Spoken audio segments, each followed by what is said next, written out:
31st night కి farm house book చేసుకుని friends తో ఎంజాయ్ చేయాలనుకుంటున్నారా? అయితే వెంటనే డోసే యాప్ ని డౌన్లోడ్ చేసుకుని బుక్ చేసుకోండి. అందరికీ నమస్కారం. పురుషులకు ప్రత్యేక నమస్కారాలు. Welcome to Suman TV. ఎందుకంటే ఇప్పుడు ప్రస్తుతం చర్చనీయాంశం ఏమిటో అందరికీ తెలుసు. నటులు శివాజీ గారు ఒక కాంటెక్స్ట్లో వేదిక మీద చాలా చెలరేగిపోయి కొన్ని ఘాటైన కామెంట్స్ చేశారు.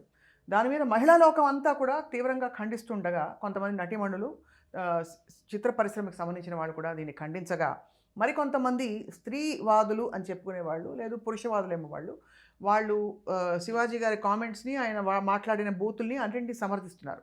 సో ప్రస్తుతం సమాజం రెండుగా విడిపోయిందా, లేకపోతే దీనిలో ధర్మం, న్యాయం కరెక్ట్ కాదు అని ఏమన్నా ఉందా? వీటన్నిటి గురించి మాట్లాడబోతున్నాం.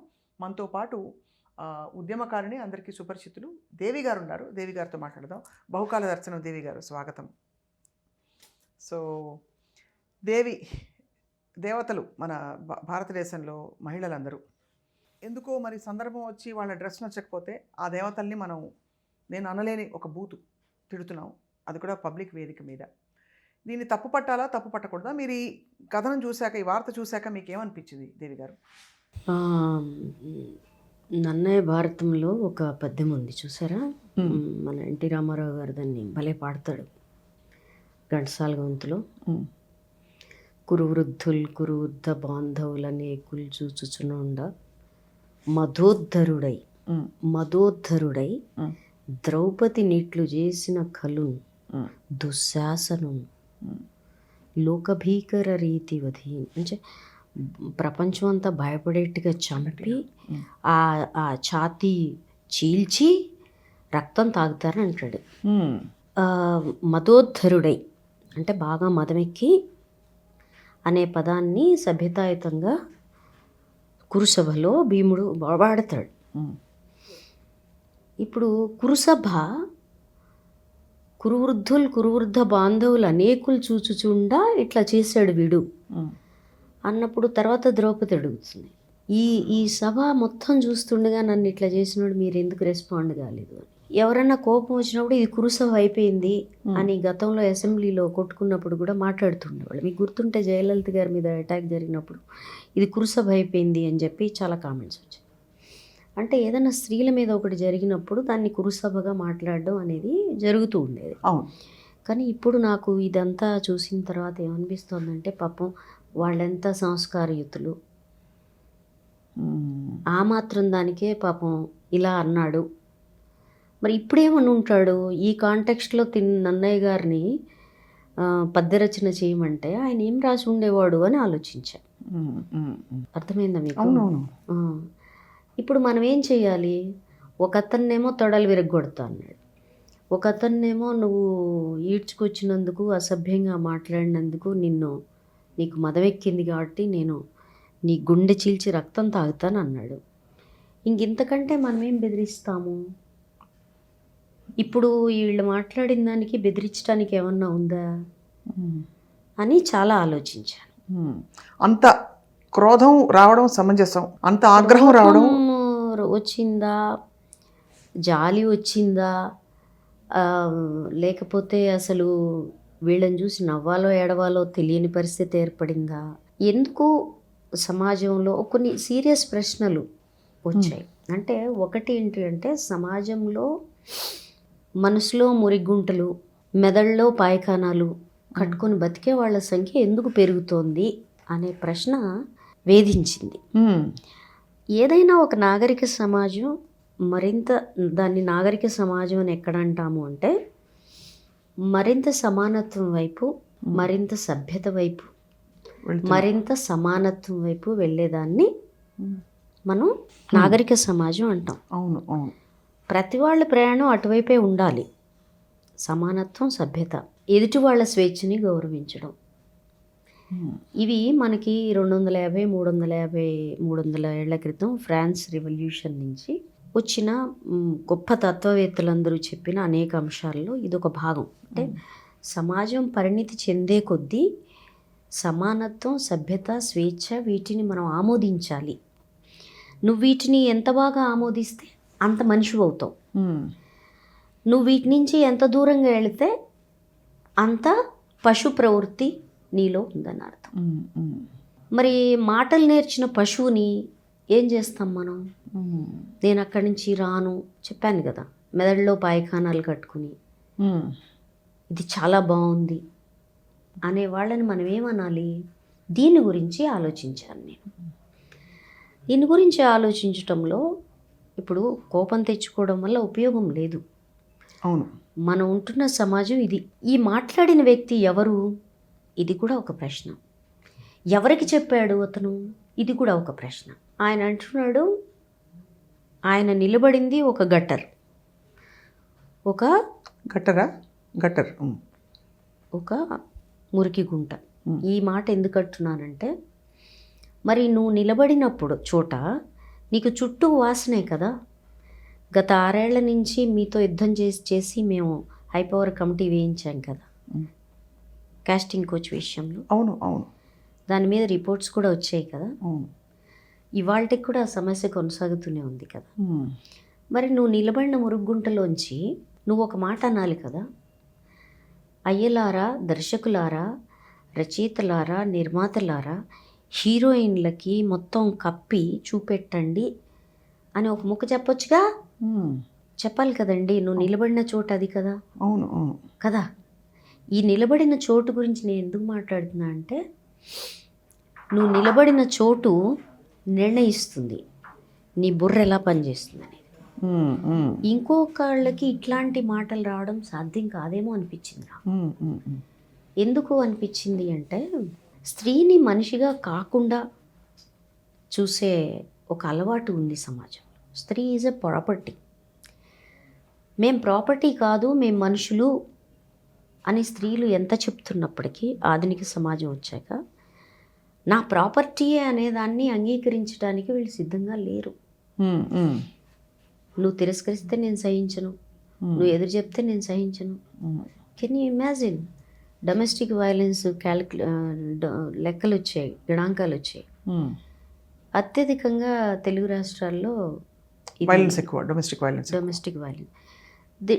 వైలెన్స్ గణాంకాల్లో ప్రధానమైన సమస్య ఏంటి?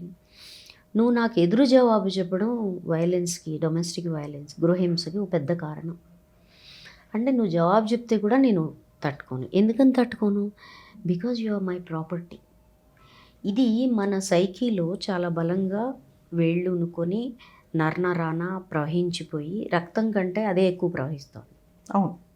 అంచేత ఇది ప్రవహించడం వల్ల దీని యొక్క మ్యాగ్నిఫైయింగ్ అంటే 360 mm చూపించేది సినిమా అని నేను అనుకుంటున్నా. ముఖ్యంగా తెలుగు సినిమా అని నేను అనుకుంటున్నాను. ఇందులో మా వీరారెడ్డి అన్న చెప్పినట్టుగా వృషభాలు అంటాడు. వృషభాలు. మా అన్న తెలుగు లెక్చరర్. ఈ వృషభాలు అనే విషయం మీద, అందులో పురుష పుంగవులు అనే విషయం మీద ఆయన అద్భుతంగా లెక్చర్ ఇవ్వగలడు. చాలా బాగా చెప్తాడు. ఈ పురుష పుంగవులు, పురుష వృషభాలు ఇన్ ద సెన్స్ ఎద్దుని తిడుతున్నారు మీరు, దున్నపోతోని. వృషభం అంటే అంతే కదండి. వృషభం అంటే ఎద్దేనండి పాపం. ఆంబోతు. ఈ అనేక సందర్భాల్లో మేము పులులు, మగవాళ్ళనే పులులు అంటారు, ఆడవాళ్ళని ఎవరు అనరు పాపం. పులులు, సింహాలు, తర్వాత వీళ్ళు వృషభాలు, ఇవన్నీ మనకి కనబడుతుంటాయి. ఎందుకని వాళ్ళు ఒక క్రియాలిటీతో, ఇంత దారుణమైన క్రూరత్వంతోనూ బర్బరత్వంతోనూ వాళ్ళని వాళ్ళు గుర్తింప చేసుకుంటారు. ఇది ఒక పెద్ద ప్రశ్న. Is it because male of the species is aggressive for mating and nothing else? అదొక ప్రశ్న. సీరియస్గా ఆలోచించాల్సి. అవునవును, అంతే. బయోలాజికల్ పాయింట్ ఆఫ్ వ్యూ నుంచి male of the species they never become ferocious when they have to protect there of spring. వాటి సంతానాన్ని కాపాడడం కోసం మగ ప్రాణులు రుద్ర రూపం ధరించడం మీరు చూడరు. కానీ తమ సంతానాన్ని కాపాడడం కోసం మిగిలిన సందర్భాల్లో శాంతంగా ఉండి రుద్ర రూపం ధరించేది ఒక స్త్రీ జాతి మాత్రమే, ఆడప్రాణి. ఎందుకంటే ఆడప్రాణికి నీ పిల్లల్ని రక్షించే సహజ బాధ్యతని ప్రకృతి ఇచ్చింది. అందుకనే పిల్లి తల్లి అయినప్పుడు అది పులిలాగా దాడి చేస్తుంది. అందుకే నీకు ఒక కాళికామాత ఉంటుంది రుద్ర రూపంలో. వీళ్ళు ఏ విషయంలో క్రోధితులవుతారు? హమేషా అంటే మేటింగ్ రైట్స్ కోసం మాత్రమే అవుతారు. అది నీలో ఉండే, అంతే, అదొక్కటే నీలో ఉన్న. అది తప్ప నీకేముండదు. Possessiveness and mating rights. దీనికోసం సంతానాన్ని చంపడానికి కూడా వెనకాడని ఒక బయలాజికల్ ఫ్యాక్టర్ అక్కడ ఉంది నీకు. మనుషుల్లో దాని నుంచి మనం చాలా దూరం వచ్చామని అనుకుంటున్నాం. కానీ ఒక దారుణమైన మనుషులు కూడా ఊహించలేని ఇట్లాంటివి జరిగినప్పుడు మనలో ఒక ఆలోచన మొదలవ్వాలి. అవును, మనం అసలు అంత దూరం వచ్చామా? పాపం ఆడవాళ్ళు ఏదో కష్టపడి పాక్కుంటూ దేక్కుంటూ వస్తున్నారు, దాని నుంచి దూరం వచ్చి మనుషులుగా అయ్యే ప్రయత్నం చేస్తున్నారు. మనిషిగా మారడానికి చాలా కృషి చేయాలి. అవును, మనిషి వానరుడు నరుడుగా మారడానికి కష్టపడి తన బొటనవేలిని యువతలకు తెచ్చుకొని అనేక పరికరాలు కనిపెట్టుకోవడం కీలకమైన విషయం. మీరు ఏ ఆంథ్రోపాలజిస్ట్ని అడిగినా చెప్తారు. పరికరాలు కనిపెట్టిన మనిషి in the sense male and female. ఇప్పుడు మనిషిగా మారడానికి, నరుడుగా మారినవాడు మనిషిగా మారడానికి ఏం చేయాల్సిన అవసరం ఉంది? నా పన్నుకి రూట్ కెనాల్ చేసినట్టుగా ఇవాళ వీళ్ళ మెదళ్ళకి ఏమన్నా రూట్ కెనాల్ చేసే పని పెట్టుకోవాల్సిన అవసరం కనబడుతుంది. ఈ మెదడుని కొంచెం, మా మిత్రుడు ఒక అతను ఉండేవాడు, స్ట్రీట్లో చార్లీ చాప్లిన్ చేసేవాడు. ఒక పుచ్చిపోయిన మెదడుని ఏం చేయాలా అని ఆలోచించి చార్లీ చాప్లిన్ స్టైల్లో ఈ బుర్రంతా పైకి తీసేసి ఫినాల్ వేసి కడిగి మళ్ళీ పెట్టి ఇప్పుడు పోరా అనేవాడు. అట్లాంటి అరేంజ్మెంట్ ఏమన్నా భౌతికంగా చేయడానికి వీలుంటుంది అని మీరు అనుకుంటున్నారు కదా. కానీ రెండు విషయాలు ఇక్కడ దేవి గారు. ఆయన మాట దుర్లేసి చెప్పేసి మళ్ళీ సారీ చెప్పారు. రెండోది, ఆయన సారీ చెప్పారు, కానీ ఇప్పుడు కొంతమంది స్త్రీమణులు ఆయనని భుజానికి ఎత్తుకుని చాలా కష్టపడి మోస్తున్నారు. ఆయన సారీ చెప్పేశారు, కరెక్టో తప్పో ఆ సారీ చెల్లుతుందో చెల్లదో పక్కన పెడితే, ఇక్కడ అభ్యంతరకరమైన విషయం ఏమిటని అడుగుతున్నాను. భావజాలమా, పదజాలమా, సందర్భమా, అసలు సలహా ఇవ్వడమా? మనకి ఈ భ్రమలు ఉండొద్దండి. ఆడవాళ్ళు అందరూ సమానత్వం వైపు ఉంటారు అని మీరు భ్రమపడద్దు. ఆడవాళ్ళు సమానత్వం వైపు అందరూ ఉండరు. దేని వైపు ఉంటున్నారు ఇక్కడ? వాళ్ళు సమానత్వం వైపు ఉండలేదు, మానవత్వం వైపు ఉండలేదు.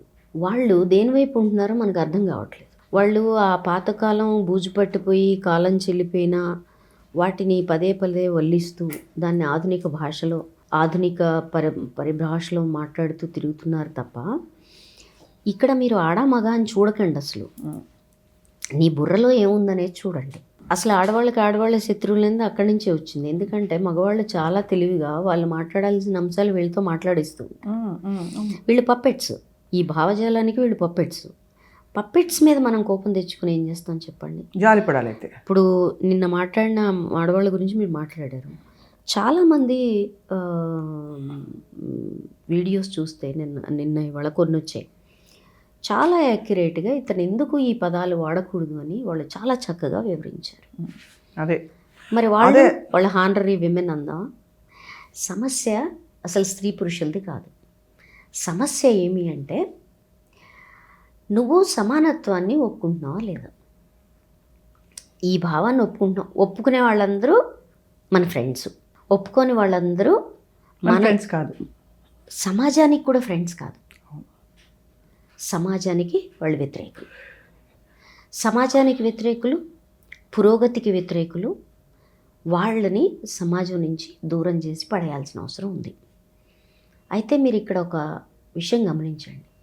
మన అదృష్టం ఏంటంటే ఇలాంటి వాళ్ళందరూ బయటికి రావడం వల్ల వీళ్ళేంటి అనేది వాళ్ళు ప్రకటించుకుంటున్నారు. అంతే కదా, అది హ్యాపీ విషయం కదా. వీళ్ళు ముసుగులేసుకుని కూర్చుంటే కష్టం కదా. ఇప్పుడు ఇతను దేనికి ప్రాతినిధ్యం వహిస్తున్నాడు? ఇతను ఒక ఒంటరి వ్యక్తే? ఇతని భావాలు అప్పటికప్పుడు తోసుకొచ్చిన ఏదో యథాలాపంగా అనుకోకుండా అన్న పదాల కాదండి. అంటే అది కొంచెం ఘాటుగానే అనిపించింది చాలామందికి. కాదు నేను చెప్తా చూడండి. ఇదివరకు ఇలాంటివి ఎన్ని జరిగాయి? కడుపు చేస్తానని ఒక అతను, ఇంకోటి ఏదో చేస్తానని ఇంకో, మీరేదో అవయవాలు పెంచుకోండి అని ఒక అతను, ఇలాంటివన్నీ నడుస్తూనే ఉన్నాయి.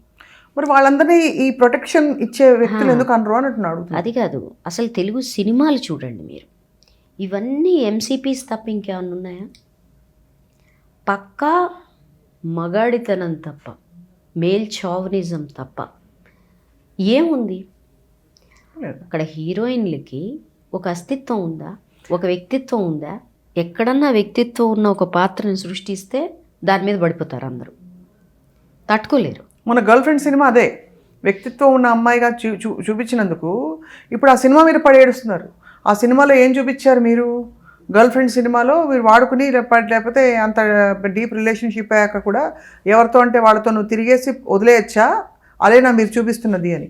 అంటే సఫర్ అవుతూ ఉండాలి. వీళ్ళందరినీ కూర్చోపెట్టి మాట్లాడితే సమంజసంగా అసలు మీరు ఏం మీన్ చేసి అన్నారు అంటే, మీ ఇంట్లో మీ అమ్మాయో ఎవరో సఫర్ అవుతూ బందీగా ఉండి బానిసగా ఉండి ఓ పరిస్థితిలో ఉంటే ఆడవాళ్ళందరూ సఫర్ అవ్వాలని వాళ్ళు కోరుకుంటున్నారు. అది సఫర్ అవడం ఒకటే ఆడవాళ్ళ. రెండోది చాలా కీలకమైన పాయింట్, నిధి అగర్వాల్ సమంత వీళ్ళు బయటికి వెళ్ళి క్రౌడ్లో వాళ్ళు వేసుకున్న దుస్తుల వల్లే లాగారా పాయింట్. రేపు ఒక పురుష స్టార్ వెళ్ళి ఆయన మీద పడి దుస్తులు లాగితే నువ్వు రేపటి నుంచి లుంగి కట్టుకొని చెప్తారా? నువ్వు వేసుకున్న జీన్స్ ప్యాంట్ చాలా ఇన్వైటింగ్గా ఉంది. నేను ఇందాకే చెప్పాను, సినిమా ప్రపంచం ఆడవాళ్ళని, ఇప్పుడు అతను వాడిన పదం వస్తువు. వస్తువు కదా, ఆయన సామాన్లు అన్నారు. సామాన్లు. ఈ పదము ఎక్కడి నుంచి వచ్చింది? ఇంత అశ్లీలంగా, ఇంత ఘోరంగా ఎట్లా వాడతారు కొన్ని పదాలని? ఒక సరుకు, సామాను, సరుకు, వస్తువు. ఈ దశకి ఆడవాళ్ళని దిగజార్చింది మీరు కాదా? ఫుల్గా కాదు, స్త్రీ యొక్క శరీరంలో ఆమె మెదడుని, ఆమె గర్భసంచిని పక్కన పెట్టేసి ఆమె మిగిలిన పార్ట్లన్నిటినీ హోల్సేల్గా కూడా కాదు, రిటైల్గా అమ్ముతుంది మీరు కాదా? సామాన్లుగా తయారు చేసింది మీరు కాదా? మరి అతను ఎందుకు చెప్పడు వాళ్ళందరికీ? మళ్ళీ అడుగుతున్నా నేను, ఎందుకు చెప్పడు అతనికి? ఎందుకు అతను ప్రొటెస్ట్ చేయలేదు? నీకు సభ్యత పట్ల, నీకు లేకపోతే వాళ్ళ చీరల పట్ల, లేకపోతే వాళ్ళ శరీరం పట్ల అంత కన్సర్న్ ఉంటే నువ్వు ఎందుకు చెప్పవు? అసభ్యంగా మాట్లాడిన ప్రతిసారి, ఆడపిల్ల మీద కర్చీప్ వేసిన సినిమా చూపించిన ప్రతిసారి, ఫుల్ పోర్నోగ్రఫీ లెవెల్లో డ్యూయట్ సాంగ్స్ చూపించిన ప్రతిసారి నువ్వెందుకు ప్రొటెస్ట్ చేయలేదు? We are protesting. నువ్వెందుకు చేయలేదు? ఒక శరీరాన్ని ఒక వస్తువుగా మార్చిన తర్వాత అవతల హీరోయిన్లని వ్యక్తులుగా చూడడం అనేది మానేస్తారు. ఆ మానేసిన దాని పరిణామమే వాళ్ళ మీద జరిగిన దాడి. ఆ దాడి అక్కడ కెమెరాలు ఉన్నాయి కాబట్టి మనందరం చూసాం, కానీ మనకు తెలిసింది. ఈ దాడి రోజువారీ ప్రతి బస్సులో ఆడపిల్లల మీద జరుగుతుంది. ఈ దాడి పసిపిల్లల మీద జరుగుతుంది. చున్నీలు కప్పుకున్న ఆడపిల్లల మీద కూడా జరుగుతుంది, చీరలు కట్టుకున్న వాళ్ళ మీద కూడా జరుగుతుంది, పసిపిల్లల మీద జరుగుతుంది. మీరు చెప్పినట్టు ముసలి వాళ్ళ మీద జరుగుతుంది. అబోవ్ 60 years ఏజ్ గ్రూప్లో ఆడవాళ్ళ మీద అత్యాచారాలు 61% పెరిగాయి. కాబట్టి ఆబ్జెక్టిఫైయింగ్, ఒక శరీరాన్ని సరుకుగానో ఆయన అన్నట్టు సామానుగానో మార్చిన పాపంలో నువ్వు భాగస్వామివి కదా. అందుకనే నీకు ఆ గబ్బు మాటలు వచ్చాయి, ఆ గబ్బు మాటలు వచ్చాయి. మరి నీకేం దమ్ము లేదు వాళ్ళందరినీ అనడానికి? నువ్వు నటించే సినిమాల వాళ్ళని అనడానికి?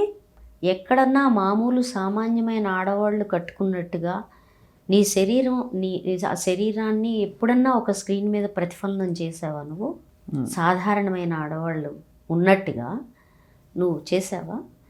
ఆడపిల్లలు ప్యాంట్ షర్ట్లు, మోడర్న్ డ్రెస్లు వేసుకుని వెళ్తున్నారు. Look at them, it is a comfort. వాళ్ళ కంఫర్ట్ అది. కానీ వాళ్ళు అశ్లీలంగా ఉన్నారని ఎవరంటున్నారు అసలు? Who said it? నీ శరీరాన్ని కవర్ చేయడమా వద్దా? ఎంత చూపించాలి, ఎంత చూపించకూడదు? వేసవికాలం నువ్వు షార్ట్ వేసుకొని లేకపోతే లుంగీ కట్టుకొని బరిబాతలు తిరుగుతావు, దాన్ని ఏమనాలి? నా కంఫర్ట్ అంటావు. చెమట పట్టేస్తుంది, నా కంఫర్ట్ అంటావు. మరి ఆడవాళ్ళకి వద్దా comfort? Only you are eligible for it. అంచేత చెప్పొచ్చేది ఏమంటే, శరీరంగానే స్త్రీలను చూడడం అనేది నీ అలవాటు, అది మార్చుకోవాలంటారు. ద్రౌపది ప్రశ్నకు వస్తాను. తన్నోడి నన్నోడేనా, నన్నోడి తన్నోడేనా అని క్వశ్చన్ వేసింది లీగల్గా. చాలా లాజికల్ క్వశ్చన్. ఏంటి ఆ క్వశ్చను? నువ్వు ఓడిపోయావు అనుకో, నువ్వు ఓడిపోయినాక నన్ను ఓడడానికి నీకు హక్కు లేదు. అవును కదా. కాబట్టి నువ్వు ఏది ముందు జరిగిందని అడిగింది. తర్వాత ఇంకో క్వశ్చన్ అక్కడ తను వేస్తుంది, నేను నీ ప్రాపర్టీనా అని అడుగుతుంది, నేను నీ ఆస్తినా అని అడుగు. అప్పటి ద్రౌపది ప్రశ్న ఇవాళకి కూడా ఎలిజిబుల్. Are we properties? కానీ ఒక అన్నగా, సమాజంలో ఒక బాధ్యత గల వ్యక్తిగా మంచి చెడు హితవు పలికితే తప్పేంటి అని ప్రశ్నించే వాళ్ళు ఉన్నారు. ఎందుకంటే ఆయన వీడియో కింద కామెంట్లు ఒకళ్ళిద్దరు అన్న నువ్వు కరెక్టే చెప్పావని పెట్టారు. డొమెస్టిక్ వైలెన్స్ యాక్ట్ అనగానే మొగుళ్ళ మీద ప్రతీకారం అనుకుంటారు. కానీ దాంట్లో దాన్ని డ్రాఫ్ట్ చేసినప్పుడు గుర్తించిన గొప్ప విషయం ఏంటంటే domestic area not just in laws place, అత్తవారిల్లు కాదు పుట్టిల్లు కూడా డొమెస్టిక్ ప్లేస్.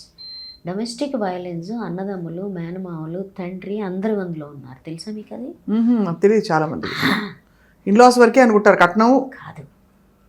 అది ఎందుకుని యాడ్ చేశాము? ఆస్తిగా భావించడం భర్తతో మొదలు కాదు. ఆస్తిగా ఆడపిల్లని భావిస్తున్నారు కనుకే ఈ కులద్రోహంకార హత్యలు జరుగుతున్నాయి. ఇప్పుడు ఇంతకీ మీకు క్వశ్చన్ చెప్పనా, పెద్ద సెటైర్ అనండి దాన్ని. ఈ సినిమా ఏ సినిమా ప్రమోషన్కు వేదిక అయితే జరిగిందో అది దురహంకార హత్య. కూతురు ఒక తక్కువ అణగారిన కులం అబ్బాయిని ప్రేమించడం వల్ల వచ్చిన దీనిలో వాళ్ళని చంపేయడం అనే పాత్ర మంది. అది చాలా అంటే అది చాలా యాదృచ్ఛికం అనండి, లేకపోతే ఇంకోటి అనండి, ఒక విధమైన అలా జరిగింది ఏంటి అనుకున్నారు అందరూ. అంటే ఒక వివక్ష ఉండద్దు అని సందేశం ఇచ్చే వేదిక మీద ఇంత వివక్ష జరిగింది ఏంటిని? వివక్షత జరిగింది కూడా కాదు ఇది. ఈ కామెంట్లు పెట్టేవాళ్ళు వాళ్ళ శరీరాన్ని ప్రాపర్టీ అని ఒప్పుకుంటున్నారు. ఈ కామెంట్లు పెట్టేవాళ్ళు ఎవరైతే అన్నా నువ్వు కరెక్ట్ పెట్టావన్నారో ఇప్పుడు వాళ్ళు ఏం చేయాలి అంటే, నేను వాళ్ళకి చెప్తున్నాను, రేపు మీ మీద అత్యాచారం జరిగినప్పుడు మీరు తప్పు డ్రెస్ వేసుకోవడం వల్ల అత్యాచారం జరిగిందని మీరు ఒప్పుకోవాలి. అదే మీ మీద ఎవరైనా కామెంట్ చేసినప్పుడు, మీ మీద ఎవరైనా చేసినప్పుడు మీ డ్రెస్ వల్లనే, లేకపోతే మీ హావభావాల వల్ల, లేకపోతే మీ భంగిమల వల్ల జరిగిందని మీరు ఒప్పుకోవాలి. అట్లా ఒప్పుకోవడానికి సిద్ధంగా ఉంటే అన్నా నువ్వు కరెక్ట్ అని పెట్టుకోండి. సింపుల్. దానికేం పెద్ద కొలమానాలు అక్కర్లేదు. ఎందుకంటే దే ఆర్ ఇన్వైటింగ్ ఇట్ అని అంటారు కదా, నువ్వు ఆ రకమైన డ్రెస్ వేసుకోవడం ద్వారా you are inviting a rape. అదే కదా ఇక్కడ అదే కదా నువ్వు అంటుంది, నువ్వు అదే కదా అంటుంది. అవునవును. అంటే ఇప్పుడు మనం ఒక ప్రశ్న అడగాలి. ఈ దేశంలో జరుగుతున్న స్త్రీల మీద జరుగుతున్న మొన్న వచ్చిన ఎన్సీఆర్బీ డేటా ప్రకారం 4.5 లక్షల పైచిలుకు ఘోరాలు ఏవైతే ఉన్నాయో అవన్నీ ఆడవాళ్ళు కోరుకోవడం వల్ల వాళ్ళు చేసిన స్వీయ తప్పిదాల వల్ల జరిగినాయని ఒప్పుకుందా? ఈ రకమైన పదాలు వాడడం అనేది ఆబ్జెక్టిఫైయింగ్ అనే దాంట్లో మాకు పెద్ద సమస్య ఉన్నది. ఏంటి అంటే ఇండైరెక్ట్గా నేరాలు ఘోరాలు జరగడానికి ఇవి కారణం అవుతుంది. ఎంసీపీస్ని ఇవి పెంచి పోషిస్తున్నాయి. దానికి తోడు ఇవాళ మన సామాజిక మాధ్యమాల్లో మీరు చూస్తే, సరే ఫేక్ ఐడీలు ఉండడం ఒక భాగం, సమాజంలో మాట్లాడలేని పిరికి పందులందరూ అందులో చేరి అసలు బండ బూతులు తిడుతున్నారండి కామెంట్లు. ఇది ఎక్కడ అనిపించింది వాళ్ళకి, వేరే పని లేదా? అలాంటి బూతులు ఉంటాయని కూడా ఎవరు అనుకోరు, అలాంటివన్నీ పెడుతున్నారు. అవును. అంటే ఈ ముఖం లేని వాళ్ళందరూ, వాళ్ళకు ముక్కు మొహం ఉండదు. ముక్కు మొహం ఉన్నవాడు ధైర్యంగా మాట్లాడతాడు. ఈ ముక్కు మొహం లేని గ్యాంగ్ అంతా అక్కడ చేరి అక్కడ వీరోచిత పాత్రలు పోషిస్తూ ఉంటారు. ఇది కూడా ఇదిగో ఇలాంటి గ్యాంగే.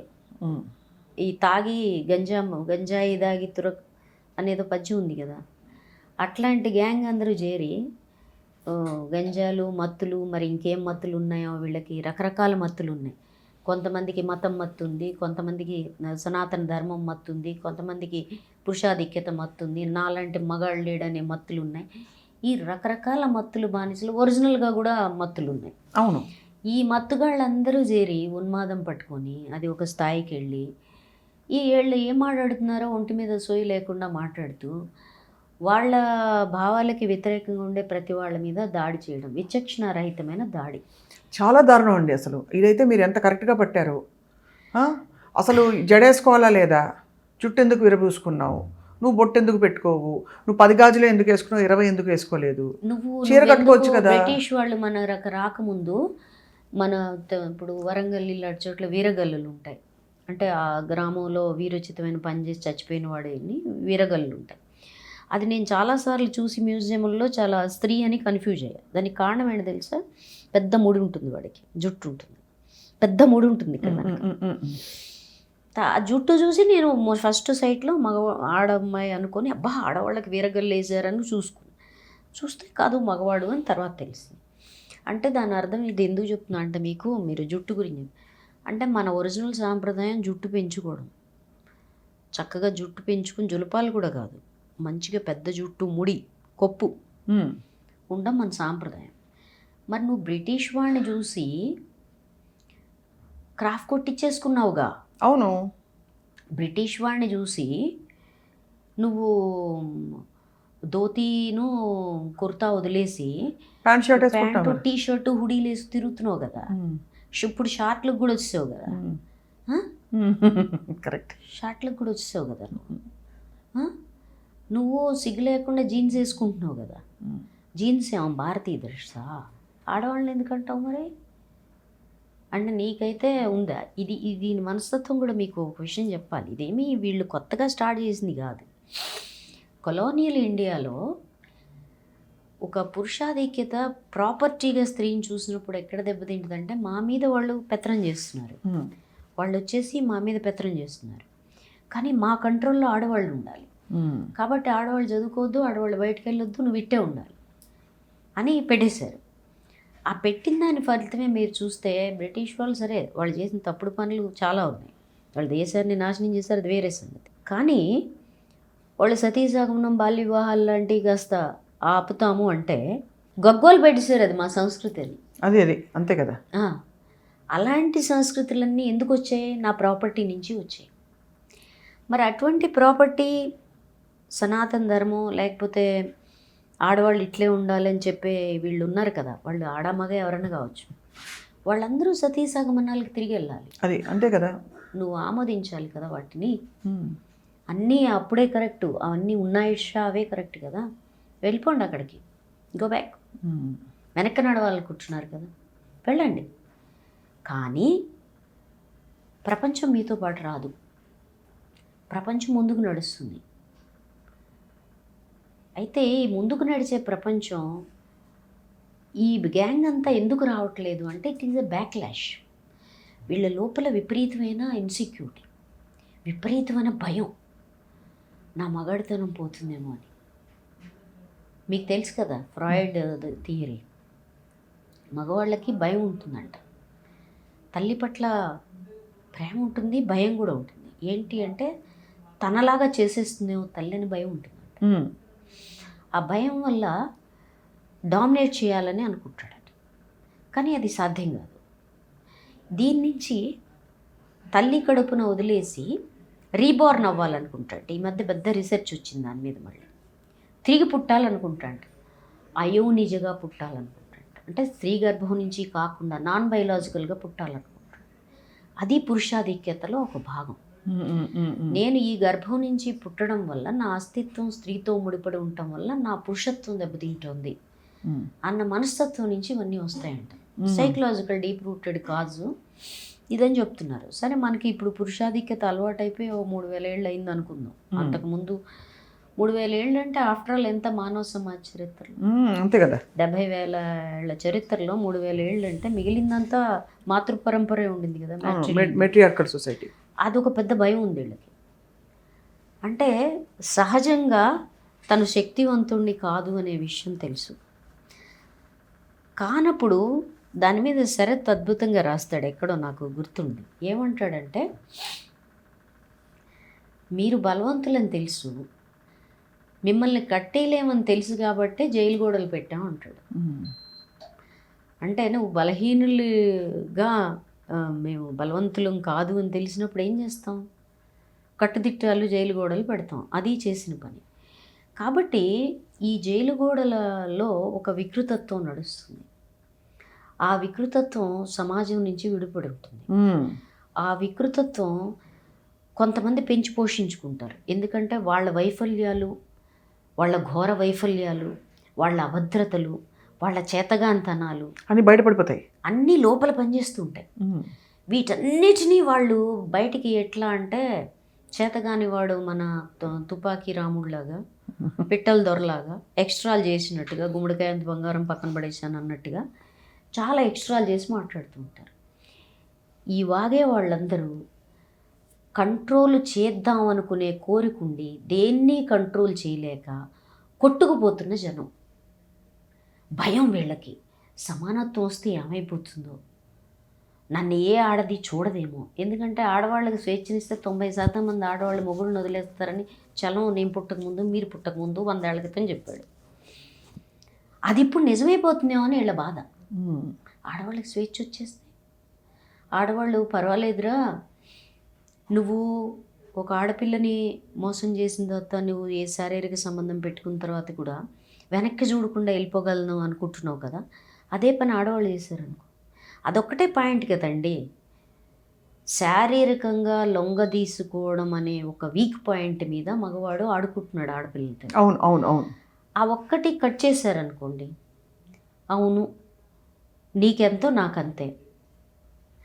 మొన్ననే అలహాబాద్ హైకోర్టు కామెంట్ చేసి ఏమని, పెళ్ళికి ముందు సహజీవనం చేయడం అనేది అది అబ్జెక్షనబుల్ కాదు. Yes, they are actually telling the law గురించి మాట్లాడుతున్నారు, కానీ ఇది రూల్ ఆఫ్ లైఫ్. మీరు పెళ్ళికి ముందు ఏం చేస్తున్నారు, ఏ ట్రైబల్లా చూడండి, పెళ్ళికి ముందు ఏం చేస్తారు అనేది వాళ్ళకి ఇర్రెలవెంట్. పెళ్ళైన తర్వాత విశ్వసనీయత, ట్రస్ట్ ముఖ్యం, వాళ్ళకి ఫెయిత్ఫుల్నెస్ ముఖ్యం. ఇక్కడ కూడా అంతే, పెళ్ళి కాకముందు ఇలా చేసాం ఓకే, శీలం నీకెంత ముఖ్యం నాకెంత ముఖ్యం నీకంతే ముఖ్యం, నా శీలం పోతే నీది కూడా పోయింది అని ఆడపిల్ల అందనుకోండి, అసలు వీళ్ళతో ఏ ఆడపిల్ల ఉంటుంది? వీళ్ళ భయంకరమైన మనస్తత్వాలు, ఈ గట్టర్లు, మనసుల్లో మురుగు ప్రవాహాలు ఉన్న వాళ్ళని చూసి ఆడపిల్లలు అది కనిపెట్టేస్తే వాసన ఇస్తున్నావురా అనేసి పోతుంది కదా, అది భయం వీళ్ళకి, అది పెద్ద భయం. అందుకని నిన్ను ఈ ఘాటకు కట్టేయాలి. నీకు మాత్రమే శీలం అవసరం, నీకు మాత్రమే శారీరక పాతివ్రత్యం అవసరం, నీకు మాత్రమే ఈ కట్టుబాట్లు అవసరం, నీకు మాత్రమే శరీరాన్ని దాసు. మళ్ళీ వచ్చేస్తాను నా ఫేవరెట్ ఖలీల్ జిబ్రాల్ దగ్గరికి. దుస్తులు మీరు అనుకుంటారు మీకు అందాన్ని ఇస్తాయని, కానీ దుస్తులు మీలో వికారాన్ని బయటపడేస్తాయి. మీరు దుస్తుల అవసరం పడింది మురికి చూపు నుంచి. మురికి చూపు ఉన్నంతకాలం మీరు దుస్తులు వేసుకున్నా ఉపయోగం లేదని చెప్తాడు. అంటే మనం మాట్లాడాల్సింది మురికి చూపు, మురికి మనస్తత్వం గురించి తప్ప దుస్తుల గురించి కాదు. అది ఎవరు మాట్లాడలేదండి. ఇక్కడ మురికి చూపు అంటే మురికి చూపు ఎందుకు వస్తుంది, మీరు అలా ఉండబట్టే కదా అని మాట్లాడే స్త్రీలు చూస్తున్నాం. మురికి చూపు ఎందుకు వస్తుంది అంటే, నువ్వు మురికిని మాత్రమే ఆస్వాదిస్తున్నావు గనక, నువ్వు మురికిలోనే నిలబడి మురికిగా బతుకుతున్నావు గనక, నీకు ఈ మురికిగా బతకడం అనేది చెప్తాను. సభ్య సమాజం ఎంత మురికితనంతో బతుకుతుందో చెప్తాను మీకు. ఒక ట్రైబల్ ఏరియా వెళ్ళండి, మన ట్రైబల్ ఏరియా, మీకేసి మీరు హాఫ్ షర్ట్ వేసి తిరిగినా ఎవరు పట్టించుకోరు. ఎందుకని? ఇది ఒక శరీరము, ఈ బర్రెలాగా ఆ గొర్రెలాగా ఇది కూడా ఒక శరీరం అని వాళ్ళు అనుకుంటారు. వాళ్ళు మనుషులేగా, మనుషులే, మనలాంటి మనుషులే అయినా, కానీ నీకు ఆ కోరిక కలిగిన సందర్భంలో మాత్రమే ఆ వాంఛ తీర్చుకోవాలనే జ్ఞానం కలిగిన, సహజ జ్ఞానం కలిగిన మనుషులు. పశువులు ఏవి రేప్ చేయవు, మనిషే చేస్తాడు. ఎందుకంటే వీడికి సహజ జ్ఞానం లేకుండా పోయి ఇంకొక వేరే రకమైన బర్బరత్వానికి వెళ్ళాడు. అని వాళ్ళని పశువులతో పోలుస్తారు అన్యాయంగా. వాడు మనిషా మృగమా అంటారు. మృగాలు ఎప్పుడు రేప్ చేసి చూడలేదు మీరు చెప్పి. కాబట్టి నువ్వు ఏ జాతికి చెందిన వాళ్ళవి అనేది నువ్వు తేల్చుకోవాలి. అదొక విచిత్ర. అవునవును, కరెక్ట్. ఈ అంటే ఇలాంటి రాక్షస ఆలోచనలు స్త్రీ పట్ల కేవలం శారీరక వద్దులేండి, పాపం వాళ్ళు చాలా గుణవంతులు. మీరు ఏ పురాణంలో చూడండి, వాళ్ళు మర్యాదగా చెప్తారు అన్ని పనులు. ఈవెన్ రావణాసురుడు కూడా చాలా మర్యాదస్తుడు. అక్కడ అట్టి పెట్టుకొని నువ్వు ప్రేమించి అన్నాడు తప్ప ఏం చేయలేదు, అంతే కదా. మరి ఇప్పుడు వాళ్ళతో ఎలా పోలుస్తాం వీళ్ళని? అందుకని వద్దు. మనం వీళ్ళకి ఒక ప్రత్యేకమైన జాతి ఒకటి పెట్టాలి. అది ఏమిటనేది నాకు కూడా అర్థం కాదు. సో అక్కడే ఫైనల్గా ఒకటే అడుగుతాను దేవి గారు, ఇదే శివాజీ గారు అంత మాటని మళ్ళీ ఆడవాళ్ళు దేవతలు అని కూడా అన్నారు.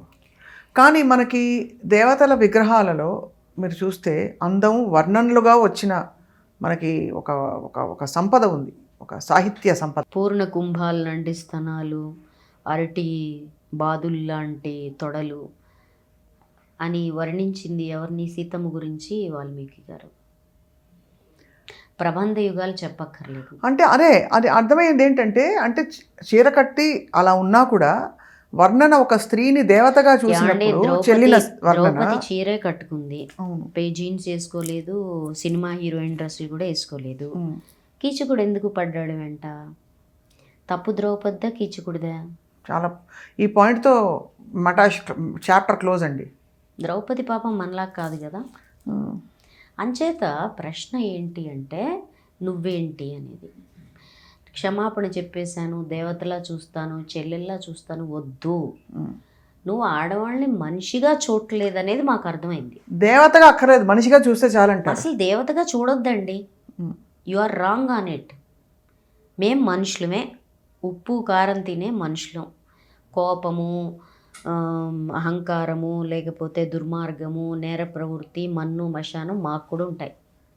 మేం దేవతలం కాదు, కేవలం మనుషులం. మనుషుల్లా చూడు. ఒక మనిషి ఇంకో మనిషిని గౌరవించాలి, ఒక మనిషి ఇంకో మనిషి యొక్క సామాను కాదు అనే విషయం నీ బుర్రలో పెట్టుకుంటే అన్నీ సెట్ అవుతాయి.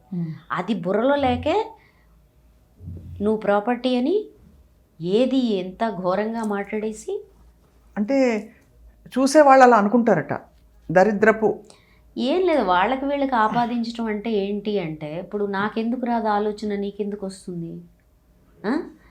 పైగా ఇప్పుడు ఆయన సినిమా వాడు కదా, ఆయన ఒక ప్రశ్న అడుగుతాను. సినిమా హీరోయిన్లు అందరూ చీరలు కట్టుకుని డ్యాన్స్లు వేస్తారు కదా, మీరు చూడండి ఎన్ని సినిమాల్లో వానపాటల్లో చీరలు ఎందుకో తెలియదు కానీ వానపాటలు అన్నింటిలో చీరలే ఉంటాయి. ఎందుకని అంటారు? చీరలో బట్టలు తడిసి శరీరం ఆకారం కనిపించాలని. అట్లనే గ్లామరస్ సీన్లు అన్నిట్లో కూడా చీరలే కట్టుకుంటారు వాళ్ళు. అంటే కొంచెం సెడక్టివ్ సీన్స్లో మీరు అనేది, రొమాంటిక్ సీన్స్ అన్నిట్లో ఎందుకని అంటారు? అంటే స్త్రీత్వం బయటకు వచ్చి మరింతగా పురుషుడిని ఆకర్షించే గుణం చీరలో ఉంది కాబట్టి. మీరన్నారు, నేను అనలేదు. ఎందుకంటే చీర ఇంకోట కాదు, కాదు అది. చీర is one of the most unscientific dresses అండి. ఎందుకనంటే మన ఉష్ణమండల ప్రాంతంలో మనకి వీవింగ్ తెలియనప్పుడు, అంటే స్టిచ్చింగ్ తెలియనప్పుడు, కుట్టడం రానప్పుడు, కుట్టడం మనం కనిపెట్టాల్సిన అవసరం మనకు పడలా. ఎందుకు పడలేదు? ఎందుకంటే మనది చలి ప్రదేశం కాదు, చలి లోపలికి దూరిపోదు. మనకి దూరిపోయేవాడు కుట్టడం తొందరగా నేర్చుకున్నాడు, వాడి అవసరాన్ని బట్టి బందోబస్తు చేసుకున్నాడు శరీరాన్ని. మనకి ఎంత గాలి దూరితే అంత మంచిది. అందుకని ఒక ధోతి చుట్టుకుంటాము, ఓ పైపని చేసుకుంటాము, ఒక కంచుకోం కట్టుకుంటాము, బట్ట కట్టుకుంటాం. కంచుకో అంటే ఏం లేదు, బట్ట కట్టుకోవడం పైన. ఆ తర్వాత చీర చుట్టుకుంటాము. ఇదంతా చుట్టుకునే వ్యవహారమే మనకి. ఎందుకని? మన ఉష్ణమండల ప్రాంతం కాబట్టి. ఈ చుట్టుకునేవి అడ్డం అవుతున్నాయని చెప్పేసి మీకు తెలియదేమో, ఇక్కడ నౌగజ్ అంటారు, మన మహారాష్ట్ర బార్డర్ ప్రాంతం నుంచి కింద కచ్చపోసి కడతారు. తెలంగాణలో కాశీపోసి గోసి కడతారు, చాలా అందంగా కడతారు. అయితే తెలంగాణలో మా స్వరాజ్యం గారు చెప్తుండేది, అసలు ఆ కాలంలో ఈ పైటలు ఎవడేసేది, ఆవిడ పాపం పైట అట్టి ఇటు పోతుంటే సరిగ్గా వేసుకోండి అని ఆవిడ పాపం అందరూ నాలాంటి వాళ్ళందరూ పక్కన కూర్చుని ఆవిడ అని ఇట్లేసి అప్పుడు అనేది. ఎవడేసుకునేది? రవికలు కట్టుకొని ఇది అడ్డం వస్తుందని మేము నడుముకి చెక్కేది దీన్ని. అంటే నడుముకి చుట్టేసుకునేవాళ్ళు. పని పొలంలో గోసిపెట్టి చుట్టేసుకుంటే అప్పుడు బందోబస్తుగా పనిచేయడానికి చేతికి అడ్డం పడకుండా ఉంటుంది బయట అని.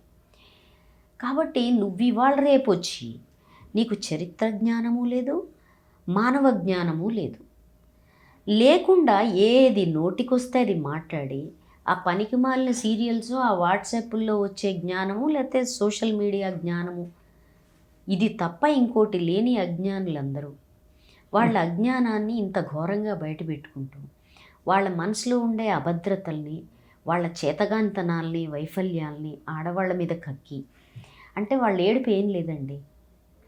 ఆ పీకేఆర్ చూడండి, ఆ గుంపులో చింపారే, అందులో నేను లేనని వీడి ఏడుపు అనమాట. బాబోయ్. కాబట్టి సో ఇప్పుడైతే అంటే ఇది చర్చ జరుగుతుంది, మళ్ళీ ఇంకోళ్ళు ఎవరో వచ్చి క్షమాపణ చెప్పకండి, అవసరం లేదు. We don't want. ఇదో ఫార్మాలిటీ అయిపోయింది. ప్రతివాడు నోటుకొచ్చింది ఏదో ఒకటి వాగడము, వాగిన తర్వాత క్షమాపణ చెప్పడం ఏం అవసరం లేదు. వీళ్ళు ఫైల్ ఏ కేసు ఫైల్ చేసి ఈ గట్టర్ వాగుళ్ళు నోరు మూస్తారా లేదా? అయినా మన చట్టం కూడా టూ మచ్ లీనియన్స్ ఇస్తుంది ఇట్లాంటి వాళ్ళకి. రాజకీయ నాయకులు నోటుకొచ్చిందంతా వాగుతారు. వీళ్ళు సోకాల్డ్ గ్లామర్ ప్రపంచంలో ఉన్న వాళ్ళు వీళ్ళు నోటుకొచ్చిన పిచ్చి వాగుడంతా వాగుతుంటారు. వీళ్ళని ఇట్లా ఊరుకోబట్టే ఇట్లా అయిపోతుంది. ఊరుకోబట్టే అంటే ఇప్పుడు మన పనులు మనకున్నాయి. లక్ష బోర్డుల పనులు ఉంటాయి. వీళ్ళు కాకుండా పరిష్కారం చేయాల్సినవి 1,00,000 ఉన్నాయి జీవితాల్లో. అందుకనే చట్టం ఏం చేయలేకపోతుంది. ఎందుకంటే మనకి పెద్ద పెద్ద కేసులు పెద్ద పెద్ద అపరిష్కృతంగా ఉండి, కానీ నేనేమంటానంటే ఎక్కడో అక్కడ దీనికి ఒక లాజికల్ ఎండ్ రావాలి. అంటే ఏమైనా మాట్లాడేటప్పుడు మనం ఎప్పుడైనా చెప్పామండి, నువ్వు ఫలానా టీషర్ట్ వేసుకోవద్దు, నీ మజిల్స్ కనిపిస్తున్నాయి, నువ్వు అలా కనిపిస్తున్నాయి కాబట్టి ఇలా అవుతుందని ఒక పురుషుడికి ఎవరన్నా ఉచిత సలహా ఇచ్చారా ఎవరన్నా? అంటే పురుషులు వేసుకునే బట్టలన్నీ గ్రేట్ అని, అంతే కదా అని వాళ్ళు అనుకుంటున్నారు. అదే ఇక్కడ ఆశ్చర్యం కలిగించే విషయం ఏంటంటే ఈ బయలుదేరిన స్త్రీమూర్తులందరూ కూడా సపోర్ట్ చేసుకుంటూ వాళ్ళు గై గై గై గై గై అని అరుస్తున్నారు. అసలు ఒక్కసారి ఆలోచితంగా మెదడు పెట్టి ఆలోచిస్తున్నారు చెప్పండి. మెదడుతో పనే ఉంది వాళ్ళకి, మెదడుతో పనేం లేదు. ఆ పాతకాలు ఉన్నట్టు ఏవో చెప్పినవి ఉన్నాయి, అవి ఎక్కాయి. ఆ తర్వాత ఇప్పుడు పొలిటికల్ కెరీర్ కనబడుతుంది. సంస్కృతివాదులు ఉన్నారు కదా, అవును, వాళ్ళకి కూడా బుర్ర లేదు, వాళ్ళు ఏం మాట్లాడుతున్నారో వాళ్ళకే తెలియదు. అలాంటి గ్యాంగ్లో కయ్యా కయ్యా కయ్యామని అరచేస్తే సరిపోద్దని అనుకుంటున్నారు వీళ్ళు.